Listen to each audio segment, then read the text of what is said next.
About a month ago, I went on a first date with a man I had met on Hinge. We'd been talking for like almost a month before we went on this first date. On our first date, he told me he had been separated for 2 years and divorced for 2 months, which felt a little quick to me.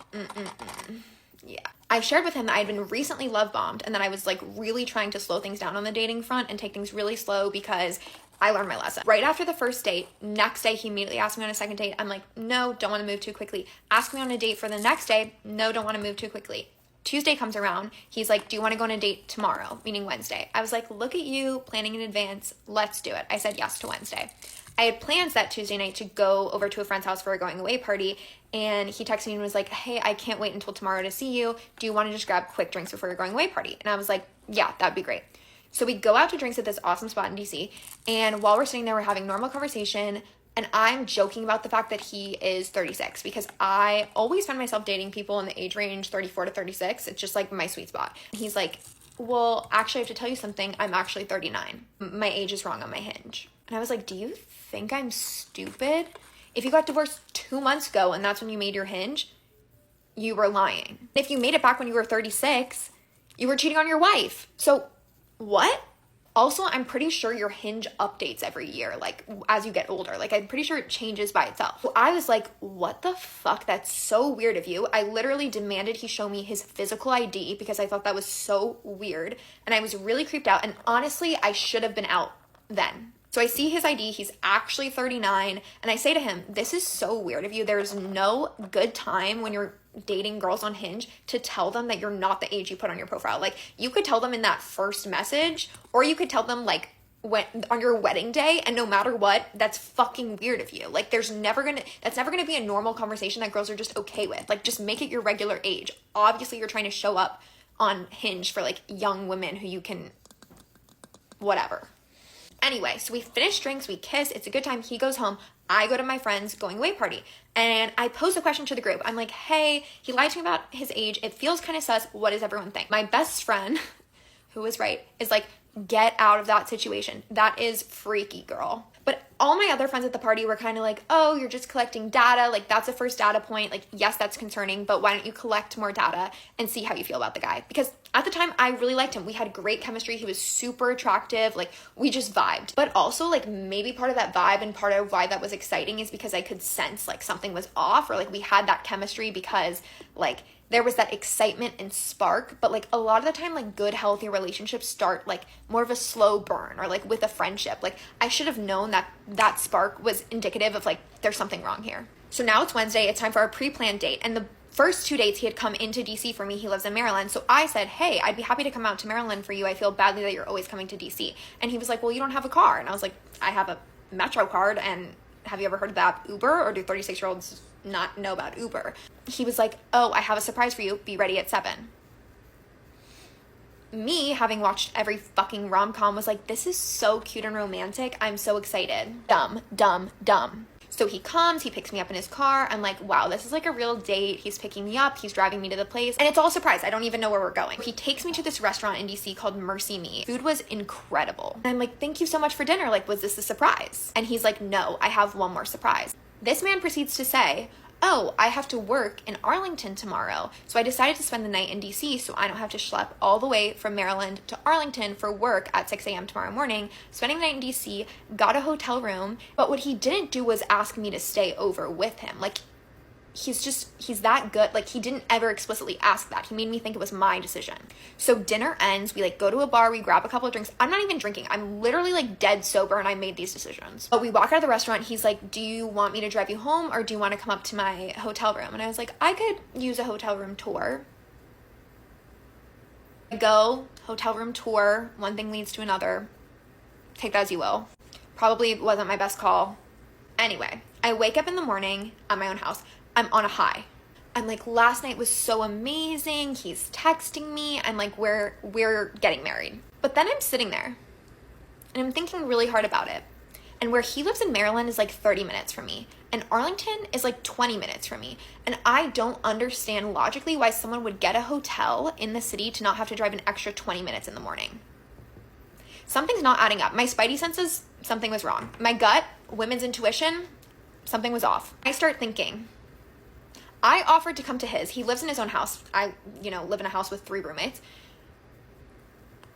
The only reason I wouldn't want someone to come to my house would be if I was still living with my wife. So that activates the crazy in me. And I go to the internet and I pay for a background check, $25. Highly recommend doing that. Honestly, do it before your first dates. I should have done it way, way back. And I find every single thing about this man, right? Like his entire family, every address he's lived in since his college dorm, every traffic citation he's ever gotten, every piece of dirt on this man. And you know what isn't there? Divorce papers. So I start freaking out. I'm like, why are there no divorce papers? Could they be sealed? Like, are divorce papers even public record? I've never been divorced. I call the Maryland County court system and I ask them, hi, do you have any divorce records under his name and his wife's maiden name? They don't have any. I say, can you tell me if there's a sealed record under either of their names? They say, yes, we can tell you if there's a record, but we can't tell you what's in it. I said, awesome. Do you have records under either of these names? No records in the state of Maryland. I contact my family friend who's a lawyer. I say, hey, do you have to get divorced in the state where you're living? And they said, yeah, you have to get divorced in the state where either you or your partner is living. And I had both their names on the lease of their home address from my background check. I knew they both lived in the state of Maryland since 2012. If they had gotten a divorce, it would be in the Maryland court system. So I'm realizing this man is married. So what do? I go on Facebook and I post in the Are We Dating the Same Guy DC Facebook group. I say, hey, this is Danny. And I include a picture of him. I say, he lied about me to his age. Something feels sus. I tell the whole hotel story and ask anyone if they know anything. Within an hour, my post is blown up. Hundreds of women commenting how sus the hotel thing is and that it's happened to them before. He's definitely married and cheating. A couple hours later, a comment comes in. Hi, I'm the wife. Call me. And she's like, no sweat off my back. I'm like, what? And she proceeds to tell me the craziest story I've ever heard in my entire life. Here's the thing though. This is her story of her experience with that man. And I recognize that's not necessarily my story to tell, so I'm going to be very conscientious of the details I choose to include, and I would ask that you please respect that. She goes on to tell me that he's cheated on her hundreds of times with at least 20 different women. They still live in the same house, which is, my intuition was right, but in separate bedrooms, and they're not together, they're technically separated. I asked why they weren't divorced yet, and she said he doesn't want to get divorced. Guess what? She knew about me. She said he told her that he was going on a date with me, and he even recapped it after. Not only that, but he was literally talking shit about me. He told her I was crazy and I talked too much. Arguably true, but screw you. But she also told me in that week that we had gone on our first 2 dates, he had also slept with 3 other women. For the last 8 years, he's been sleeping with one woman in particular, which is actually what his job in Arlington was. And they first started sleeping together when she was 19 years old, and he would sneak into her parents' house to hook up with her. He's incredibly abusive, controlling, manipulative. In all seriousness, I cannot recommend strongly enough to stay away from this man because he is very convincing, and even I was swindled. And let me tell you, in this moment, I felt so naive. I was really hard on myself. I felt really guilty and really dumb. How could I let myself be in that position? And honestly, really scared. Like, I was in a room with this man in private, and now hearing that he has done all of these things, like, I put myself in a really dangerous situation, and I don't want anyone else to put themselves in a situation like that because in retrospect, that's really, really scary. And I could have gotten really hurt. And I think the other thing about this that I've taken away is that I'm feeling really jaded because how can I ever go on a date again? I talked to this man for a month. We went on 3 dates. I really felt like I had started to know his character and his intentions. And how can I ever trust someone again after this experience? I've paused all my dating apps. Like, I will not be dating for the foreseeable future. I sent him a long series of explicit voice memos. I tried to post them previously. TikTok took it down, understandably, for bullying and harassment. Yeah, I blocked him on everything. I told him then and there that I was about to post his name all over the internet. Here it is if you need it. Because really my intention with this is to protect other women. As funny as my last story time is, which it is, it's funny, it's a crazy ride, it's also a story about trusting your gut and trusting your intuition. Women's intuition is never wrong, and we will always find out. That's one thing about us women. I reported him to Hinge, and as far as I know, they've shut down his account. Not to say that he couldn't make other profiles or profiles in other apps. And here's my advice to women. Number one, it's not your fault. You did what you could with the information that you had. Number two, trust your gut. If something feels off, it is. Number three, get out at the first red flag. Do not give anyone the benefit of the doubt ever. Remember, you are smart, you have agency, and you can get out of situations like this. So I started a new billionaire job yesterday, and I am running for the hills, not looking back. So this is a big PSA to all my friends out here who want to work in the high-profile billionaire homes. This whole story is just all of the red flags to look out for. Okay, so listen up. So we're starting off with, it is a sketchy agency again, and the agent just can't even seem to get the number of kids right. First of all, he presents it to me as this is a house of 7 kids. You're going to be working alongside another nanny, and you'll get paid $45 an hour, plus like a rent stipend and health insurance, and I think that was it. I feel like they were just like throwing all kinds of things at you. Okay. Then when I go to interview to go into the house, the agent goes, oh, no. Not all the kids live in the house. It's actually just going to be 3 kids in the house. Mom's pregnant, going on 4. And I'm like, oh, okay. Okay, well, my rate was, the $45 an hour rate was based off of 7 kids. So, where are we at now? And then he was like, oh, 30 to 35 is what they'll pay. And I'm like, wait. I was just excited about 45 an hour, and I'm already getting paid 30 an hour. So to give up, because they wanted me 12 hours straight on the weekends, but then I couldn't commit to that because my dog, so I was going to do 7 hours, go home to my dog, and then 7 hours, and just do that back to back, and then just clock in 24 hours on the weekend. But then I'd be making at least $1,000 a week. Well, no, that was at the 35-hour rate, but anyway, big money, small amount of time. Anyway, so I'm pumped about this. A little sketched out because the number of kids keeps changing. And when I do actually arrive at the home, it was definitely weird. I walked into a fully staffed home, and it's pretty much everybody's first day. So I'm like, oh, okay. That's just weird. I don't know.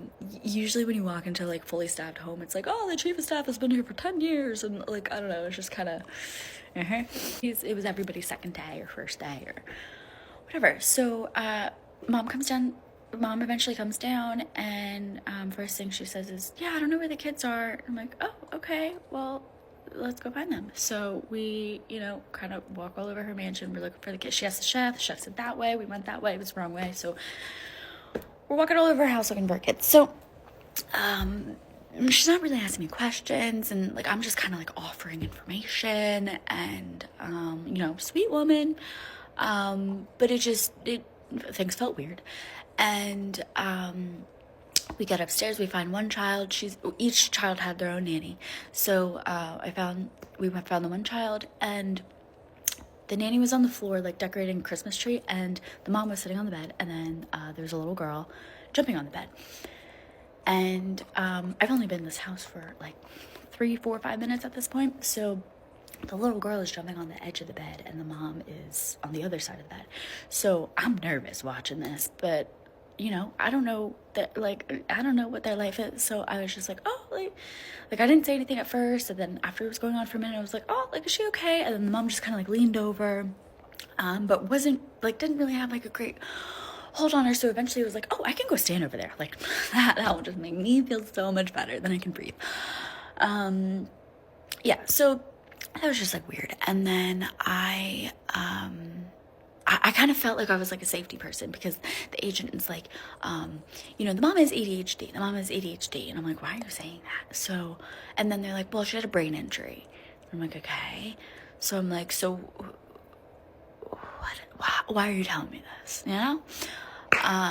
So then I was kind of am I a safety person? You know what I mean?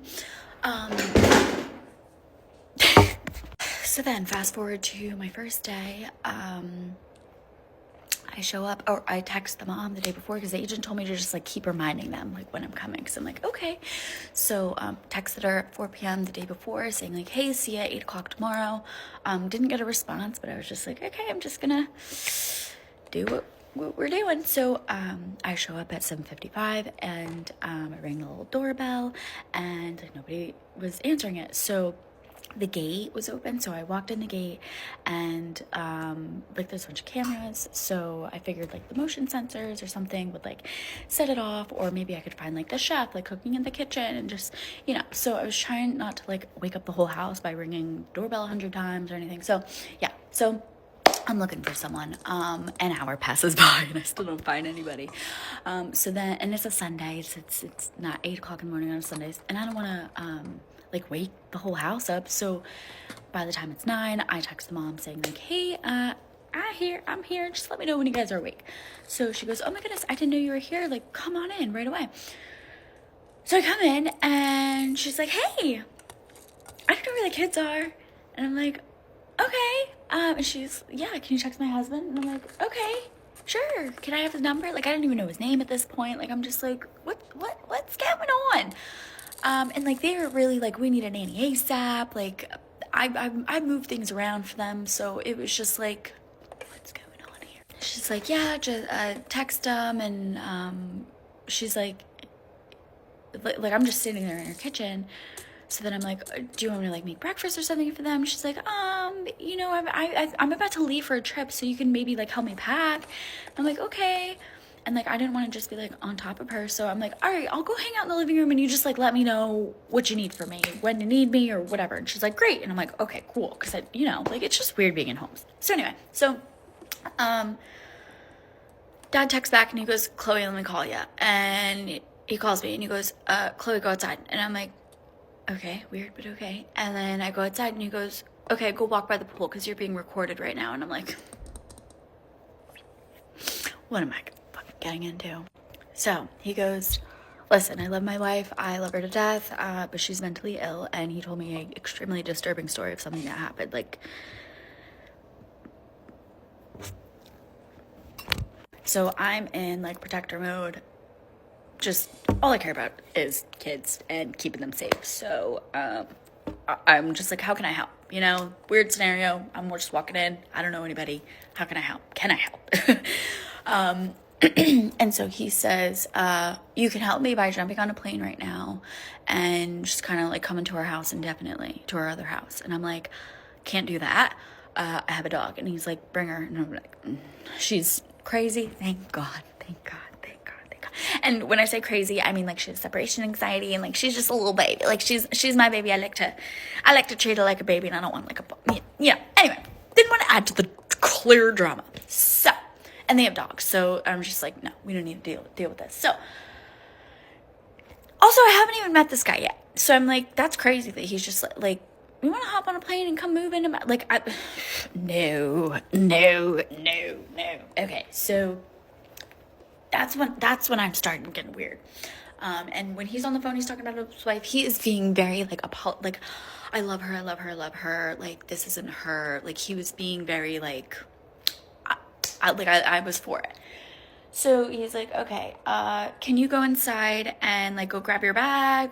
And she's gonna ask you a bunch of questions. Don't give her any answers. And then come meet us at a hotel. And I'm like, I'm like, what? This is my second hour technically. Okay, so I walk in and and he gave me a list of things that she has mental things going on and contributors and factors. So I'm a little scared. So I walk in and I'm just like, hey.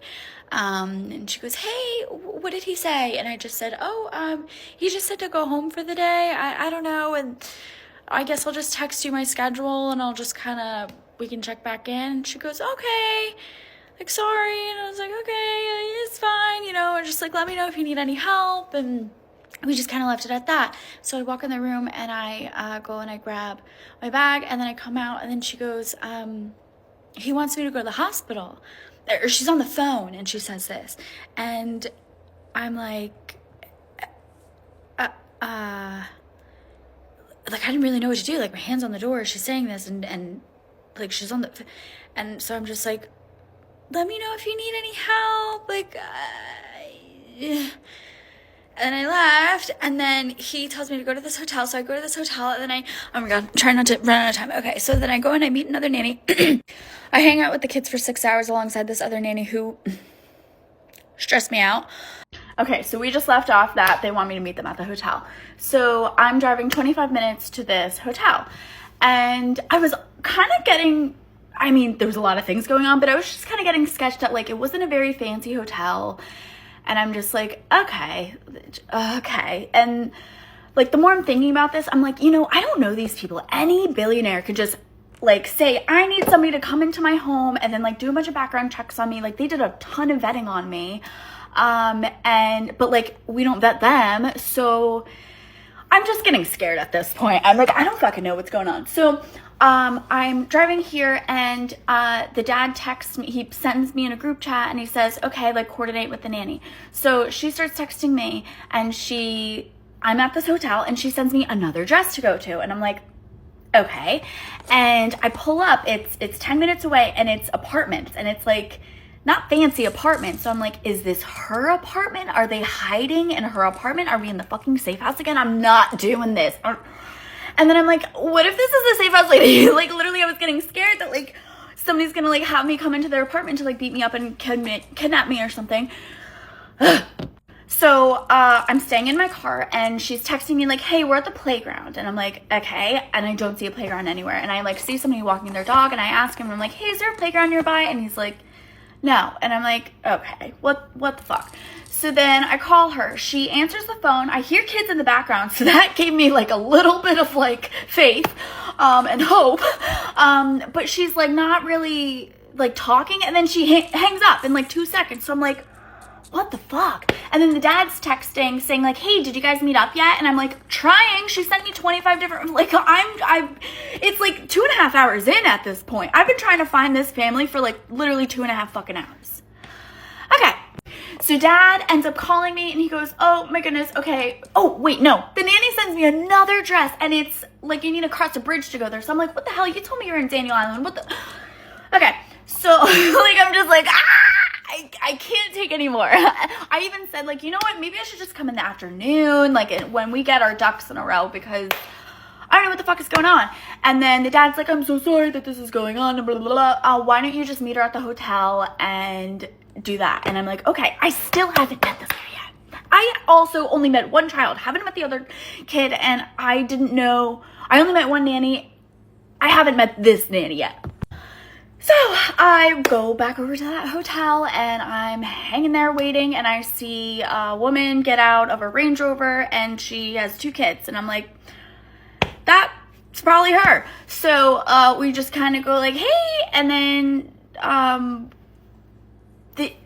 then there was just no structure. I was just like, okay, so like, what do we do? And she's like, I don't know. What do you guys want to do? And I'm like, let's create a plan. We have 2 nannies here, 2 brains, 2 children. Like, let's go to a play gym. Let's go to a park. Let's like literally go to a pet store and look at the pets. Like, let's do something. We didn't have a single toy in the hotel room. And like, I get that we were in kind of a scenario, but we did grab like clothes and stuff. So I don't know.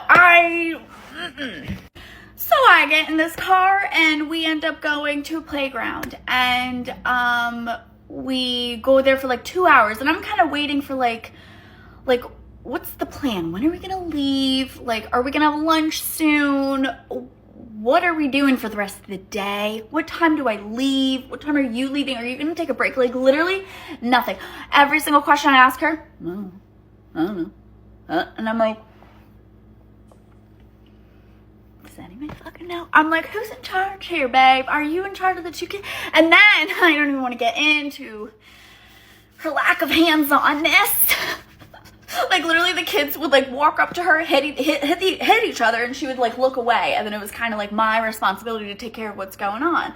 And the driving, I mean, this woman was texting and driving, swerved into 2 cars, and would just go, oh, sorry. And then she almost ran somebody off the side of the freaking road that was trying to merge. So And then she said, oopsie, poopsie for that one. So, so after about like 2 hours, then all of a sudden we get a text, hey, we're gonna go on a PJ at 1, so meet us at the hotel in 30 minutes.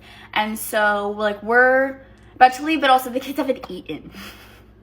And they're acting up because they haven't eaten, and also they're in chaos and nobody can tell them what's going on. The kids were calling me mommy, and I was there for I can't really tell you. I guess I was with them for 2 hours actually. Like the part. Okay, so the nanny ends up telling me that the kids aren't allowed to have McDonald's, but she's like, but we're gonna give them McDonald's anyway. Also, the kids aren't allowed to eat in the car, so we're just gonna feed them there. Even though we don't have time, we literally arrived at McDonald's at the time that we were supposed to be at the hotel, and I'm trying to like offer suggestions on how we can like. Can I run into a health food store and grab some sandwiches real quick, and then they eat the sandwiches on the PJ? Like, I'm trying to come up with...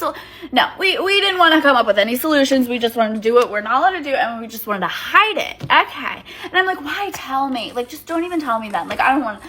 No. So after the whole McDonald's spiel, then we go back to the hotel. And there was another car next to us, but I didn't realize that it was the driver / dad and / security. So I'm getting out of the car, and a security guard who I've never seen before in my life, big old guy, is letting the child out. And I have not been briefed on who the fuck this person is. So I think he's trying to kidnap. And I, like, what the fuck is going on? And he's like, oh, I'm just blah, blah, blah. And I'm like, okay. I'm like, I'm trying to lens through the fucking road. And then I meet dad, and he comes over and he's like, hi, and he literally like held my hand and he held it like this, and I was just like, hello. And he's like, is this the coolest first day ever? Like the craziest first day? Like, he thought it was so funny. He like went over to the other nanny and he was like, yeah, you're gonna have to fill her in on all like this stuff. And like at first, like on the phone, when I first was talking to him, I'm like, oh wow, he seems like he really cares. Then when I met him, he was literally more worried about emptying the fridge in the home that this sick woman was in alone. Like, I could have just hung out there and pretended to be the housekeeper all day and just make sure that she's safe. So then he wants me to like put stuff in writing about things that I saw. Like, he's trying to build a case against her, and he's calling her crazy. He's like, yeah, I'm a crazy wife. That crazy lady's in my house. And I'm like, what the? She's pregnant, by the way. And so we're talking a lot about this fall, and then I'm like,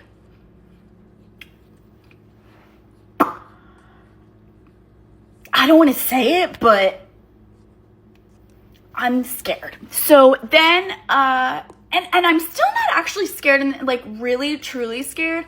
What truly set me off was when I received an NDA that is 5 pages long, and it had stipulations that if I get abused in the work environment and I report it, they could come after me 6 ways a Sunday, and I'd have to like pay all their bills. It also said they can sue me for whatever they want with no proof. Literally said, no proof. No proof. What? The billionaires also said that if they don't pay me, I'm not allowed to seek legal action. They're fucking billionaires. What? $100? Like, fuck off. Oh my God, make me so mad.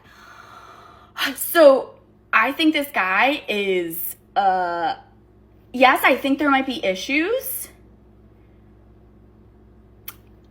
I think she is sick. She doesn't mean harm. He is an evil person. Like, I am actually scared of this person. Like, the vibes were just so off. We're in a, like, crisis, like, I'm scared for my kids' lives mode.